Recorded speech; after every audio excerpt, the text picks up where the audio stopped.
नमस्कार, city post में आपका स्वागत है। महाराष्ट्र से शनिवार की सुबह सबसे चौंकाने वाली तस्वीर हमारे सामने आई है। कांग्रेस, एनसीपी, शिवसेना के बीच बनते गठबंधन के बीच ही महाराष्ट्र में एक बार फिर देवेंद्र फडणवीस ने मुख्यमंत्री पद की शपथ ली है। एनसीपी नेता अजित पवार ने उप मुख्यमंत्री पद की शपथ ली है। महाराष्ट्र में नई सरकार का गठन आज सुबह हुआ। देवेंद्र फडणवीस दूसरी बार मुख्यमंत्री बने हैं। उन्होंने राजभवन में सुबह सीएम पद की शपथ ली। राजभवन में महाराष्ट्र के राज्यपाल भगत सिंह कोश्यारी ने देवेंद्र फडणवीस को सीएम और अजित पवार को उप मुख्यमंत्री पद की शपथ दिलाई है। सीएम पद की शपथ लेने के बाद देवेंद्र फडणवीस ने कहा कि लोगों ने हमें स्पष्ट जनादेश दिया था, लेकिन चुनाव नतीजों के बाद शिवसेना अन्य पार्टियों के साथ गठबंधन करने की कोशिश की, जिसकी वजह से राष्ट्रपति शासन लगा। महाराष्ट्र को एक स्थिर सरकार की जरूरत थी, न कि खिचड़ी सरकार की। सबसे पहले तो मैं हमारे नेता आदरणीय मोदी जी और हमारे राष्ट्रीय अध्यक्ष अमित भाई शाह जी, हमारे कार्याध्यक्ष नड्डा जी, इन सभी का बहुत बहुत आभार व्यक्त करता हूं कि उन्होंने फिर एक बार महाराष्ट्र के मुख्यमंत्री के रूप में मुझे सेवा करने का मौका दिया। मूल रूप से महाराष्ट्र की जनता ने एक बहुत स्पष्ट जनादेश दिया था, किंतु उस जनादेश को नकारते हुए हमारे साथ लड़ी शिवसेना पार्टी ने हमारे साथ गठबंधन करने की जगह दूसरी ओर गठबंधन करने का प्रयास शुरू किया, और जिसके चलते महाराष्ट्र में राष्ट्रपति शासन लागू हुआ।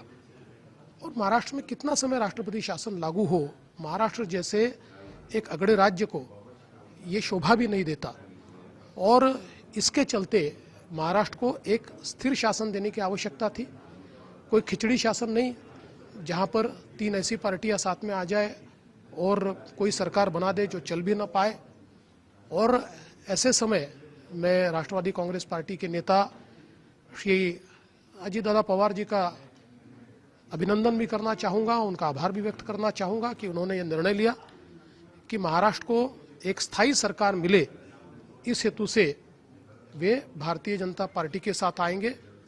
हमारे साथ में कुछ अन्य लोग भी आए हैं, और इसके चलते हमने हमारा दावा आदरणीय राज्यपाल जी को पेश किया। उस दावे की पुष्टि करते हुए आदरणीय राज्यपाल जी ने माननीय राष्ट्रपति जी से अनुशंसा की कि राष्ट्रपति शासन वापस लिया जाए। और राष्ट्रपति शासन वापस लेने के बाद आज यहाँ पर हमको माननीय राज्यपाल जी ने शपथ का निमंत्रण दिया। मैंने और श्री अजित दादा पवार, इन्होंने शपथ ली है। मैंने मुख्यमंत्री पद के लिए है, उन्होंने उप मुख्यमंत्री पद के लिए है। और मेरा विश्वास है कि महाराष्ट्र में एक स्थिर, स्थायी इस प्रकार की सरकार हम लोग दे पाएंगे। अजित पवार ने कहा कि चुनाव परिणाम के दिन से आज के दिन तक कोई भी पार्टी सरकार बनाने में सक्षम नहीं थी। महाराष्ट्र किसानों के मुद्दे समेत कई समस्याओं का सामना कर रहा है, इसलिए हमने एक स्थिर सरकार का फैसला किया। महाराष्ट्र में कांग्रेस, एनसीपी और शिवसेना की नई सरकार बनने के संकेत देते हुए शुक्रवार को ही एनसीपी के मुखिया शरद पवार ने शिवसेना अध्यक्ष उद्धव ठाकरे के नाम पर हामी भर दी थी, लेकिन अब वो ही एनसीपी भाजपा के साथ मिलकर महाराष्ट्र में सरकार बना रही है।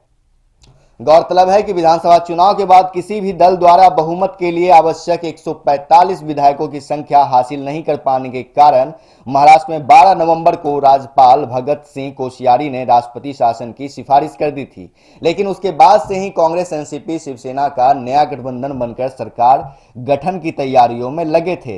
हालांकि शनिवार को जो तस्वीर साफ हुई है उसे देखकर सब हैरान है। एक तरफ जहां शुक्रवार को एनसीपी प्रमुख शरद पवार ने महाराष्ट्र के सीएम पद के लिए उद्धव ठाकरे का नाम आगे किया था, अब वहीं एनसीपी ने भाजपा के साथ हाथ मिला लिया है। जाहिर है, मुंबई के नेहरू सेंटर में शुक्रवार को महाराष्ट्र में सरकार बनाने को लेकर शिवसेना, एनसीपी, कांग्रेस के शीर्ष नेताओं की बैठक हुई थी। बैठक समाप्त होने के बाद सबसे पहले एनसीपी प्रमुख शरद पवार बाहर निकले। उन्होंने कहा कि महाराष्ट्र में शिवसेना, एनसीपी, कांग्रेस गठबंधन के नेतृत्व को लेकर कोई गलतफहमी नहीं है और वो उद्धव ठाकरे के हाथों में है। शरद पवार ने कहा कि मुख्यमंत्री पद को लेकर उद्धव ठाकरे के नाम पर सहमति बनी है और शनिवार को सभी बातों की घोषणा की जाएगी, लेकिन सुबह होने से पहले ही भाजपा ने एनसीपी को अपने साथ आने के लिए मना लिया और आज सुबह 8 बजे मुख्यमंत्री पद की शपथ भी ले ली। फिलहाल इस खबर में इतना ही। हमारी खबर आपको अच्छी लगे तो अपने दोस्तों के साथ शेयर करें, हमारे चैनल को सब्सक्राइब करें। धन्यवाद।